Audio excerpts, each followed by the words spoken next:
All right, so we might need to talk up because there's going to be a lot of honking.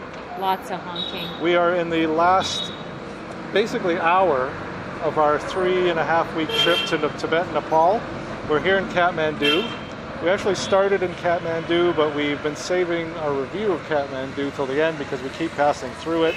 We're in Thamel right now, which is more of an upscale part of the city, I think. Yeah, it's a touristy, hippie place that got its start in the past somewhere, and now it's just every store is catered towards tourists. What do you think of Kathmandu? Wow, good question. It's controlled chaos. Yeah, it's a little frightening when you first arrive. The driving's crazy. I would never consider driving here. I even had trouble crossing the street.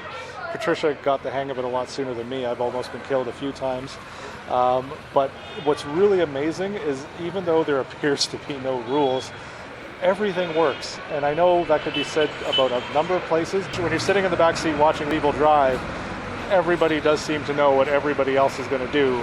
I just couldn't figure it out.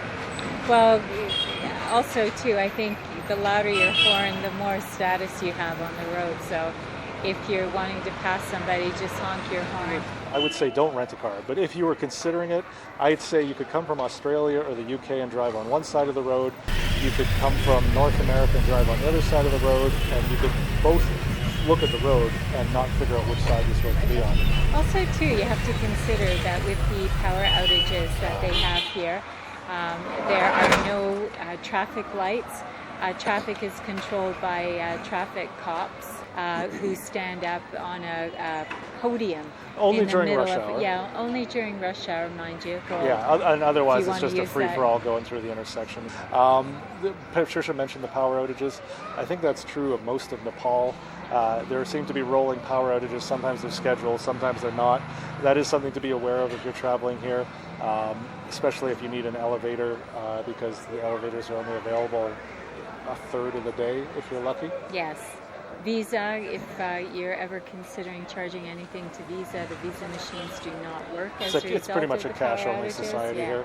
Yeah, they do have ATMs in and around the city. To you get can cash. find them, for cash. Yeah. But apart from that, it has its own charm. That's for sure. Yeah. It is an up-and-coming city. It has experienced many challenges, I'd say, most recently the earthquake almost 1 year ago, and the rebuilding does continue on. One of the things that I'm not sure if you can see in this screenshot, but the power lines. Yes. I don't know how the city hasn't burnt to a crisp.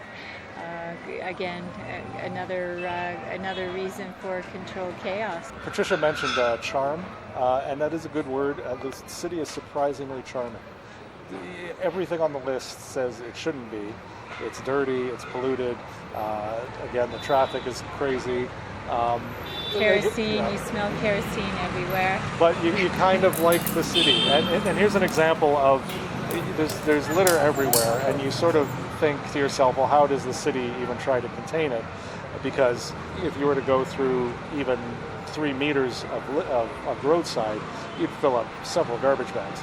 And just to give you an idea of the pollution level, I did see like a rickshaw with like a sort of a pickup truck back to it, and there was somebody basically with a shovel taking rubbish from the side of the road, potato chip wrappers, plastic bottles, shoveling them to the back of this rickshaw where there was a fire, and they're just burning stuff at the side of the road, and that's their way of cleaning up the city. So you'll see a lot of people with masks. If you're coming to Kathmandu, don't be shy about wearing a mask. Put it on fast. The locals do it, the tourists do it. You're not being impolite, it's just the only way to breathe. Yes, if for those that have any asthma problems or respiratory infections, you might want to consider not coming here. I'll also say we are recording in Thamel right now. It seems to be a tourist hub. We started outside the city. I didn't read the guidebooks. We just left from our hotel one day and went for a wander. We came across the Asan market first. I would say, if I were to use an analogy, the Asan market is like reading a book. and the Tamil market is like seeing the movie. If you see the Assam market first, Tamil is a disappointment because every store in Tamil is for tourists, whereas in the Assam market it's the locals. They're not trying to sell you anything because as a foreigner, you're not going to buy a fridge. You're not going to buy a TV. But in Assam, you'll find DJ equipment, you'll find everything that the locals buy. It's connected to Tamil, so you can walk from one to the other. But I definitely advise starting in the Assam market and work your way into Tamil because, again, it's a bit of a disappointment as you walk this way and find that every shop is geared towards tourism. I mean, they're selling organic coffee. Bong shops. Yeah. It's that kind of place. Yeah. What else about Kathmandu? Dogs everywhere. Yep. So there are dogs everywhere that during the day sleep just like logs. Sometimes you even wonder if they're alive. But then at dusk, they all seem to come alive. And then, of course, at 2 and 3 o'clock in the morning, they're all fighting against each other. It's like a free-for-all on the street. Yeah. Yeah. Yeah, and in comparison to Morocco is all cats. So if you're a dog person or you're a cat person, I think Nepal versus Morocco sort of embodies that.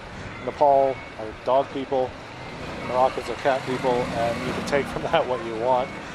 Very friendly, very hospitable people here. Nobody gives you a hard time about taking a picture.